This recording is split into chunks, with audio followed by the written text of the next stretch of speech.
Hi, Uber and Lyft friends, my YouTube subscribers. I hope you're having an awesome day. I just wanted to share with you how I choose scheduled trips. And I would say 95% of the opportunities in scheduled trips I just pass by. They're just not worth it to me, right? But what do I look at, right? Firstly, I'm giving you an example here.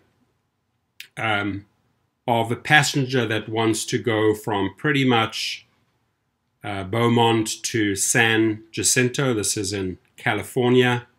In a non-peak traffic time, right, we would be looking at about 19 minutes. Right, there it is.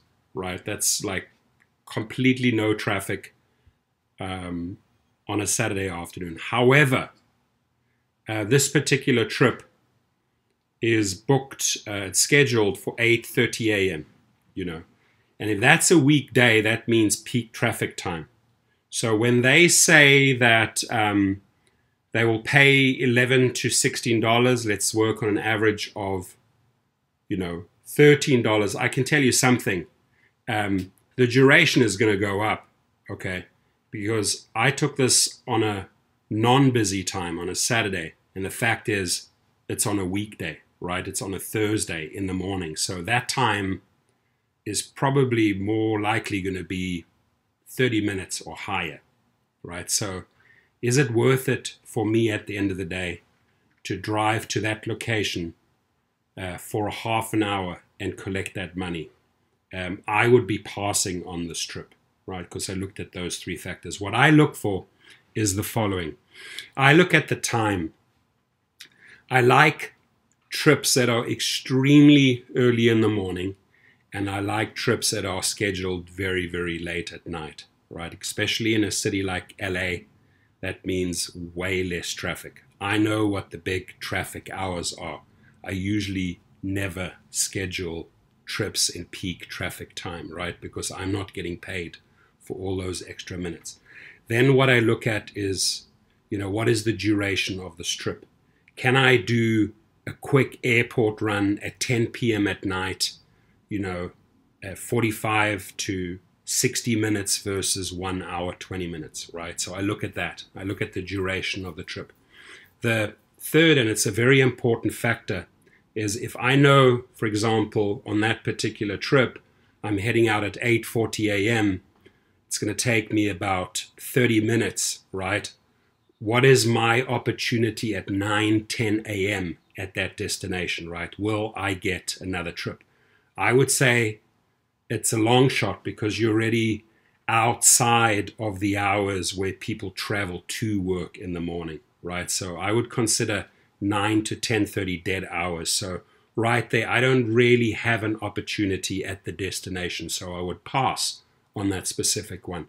Now, a big one is the payout, right? I happen to like long scheduled trips, right? Where the money trips, right? Airport runs, that's what I'm after. And that leads me right to my next point, 4 and 5 and 6, in fact, is that I see a scheduled trip taking me to the hotel for a pickup or for a drop-off at the hotel. I'll take it, and I'll tell you why. That tells me this is probably a traveler or a frequent traveler. And the main reason I'm after scheduled trips is for repeat business, right? If I have a traveler and let's say I get 6 out of 10 of my scheduled trips because I cherry pick them in this particular fashion, right, happen to be travelers or frequent travelers, I have set myself up for multiple long future earning trips. Does that make sense? Right? At airports, I'm not interested at the scheduled pickup for an airport. I'm only interested in dropping them off. But the reason why I like airports, once again, and this could be from a house to an airport, a scheduled trip, is that I know, again, it's a traveler. And anybody that travels usually does frequent traveling for business or for pleasure. So I know that if I work that lead correctly, I'm setting one particular scheduled trip up for a lot of future trips, right? Long trips, money making trips, right? The other one is events. If I know somebody's going from a house pickup to an event like Staples Center or to a concert, then I know I pretty much have like maybe a sports fan who likes to watch a lot of Staples games, NBA games, or someone that really likes to go out to concerts frequently, right? And I will not do it if it's in reverse. I will not do the pickup at the event. I don't mind having the event in my 30-day calendar and positioning it myself at an event and getting an outbound, which is non-scheduled. But when it comes to scheduled trips, I will only look at airport drop-offs, event drop-offs, and hotel pickup and drop-offs, right?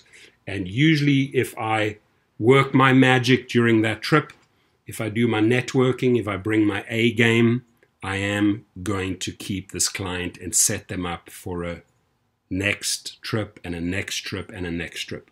I got to offer them a nice, safe trip, right?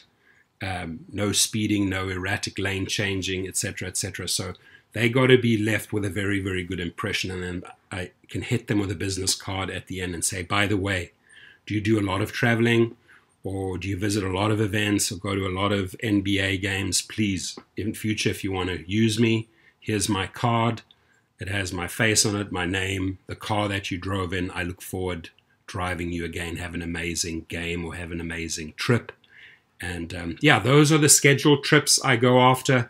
And like I say, I will pass on 90% of the opportunities. I'm not interested in some random trip in the morning where the guy drives to work, right? Because that means if I get this guy as a repeat client, I'll be sitting in a lot of traffic again and again, just not worth it. I do not take a trip that is scheduled from a house to another house. Maybe they're going to a barbecue party or whatever, home warming party, whatever it is. I'm not interested in those once or one-offs. I'm interested in good repeat business that pays. You have yourself an amazing day. Thank you.